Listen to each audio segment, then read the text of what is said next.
Mayam, to ngasi je. Ai ngasi yum kum mane ko to mayam to ai naw nu pa jing ko ai mana ba ju yaw re. Ai naw nu pa jing ju yaw re. Ai naw nu pa ju yaw ko mai ai pham ji ai naw pa ne. Si matai pham ji na ai gi classmate ne. Adum ko si ju mana ba ne. Do moina adum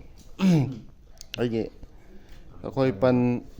tau ne pan tau je dum loisalage kitang awat apat ni le ngani do ai na haw ba haw to ba sum chak charam samina ja da haraw raw na langmina ba ne ko ma aduni ma nusi bai mana ba ngak tane nusi bai naw pa ngak tane sasalo ko ma adu rakesh adu sasalo ko adu loi di hapa ka to ne jik lai to ma am si rakesh noi hal lage ma sidana ima lai re ima ga khoi ni gi chang na mayam sida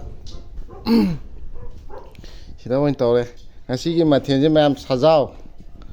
wan taw re mayam adu mayam ta sajar gi ke mayam su saj lao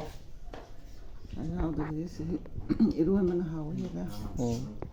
khoi ma su ya ba ne dum masak si ya ba ne saj lao mayam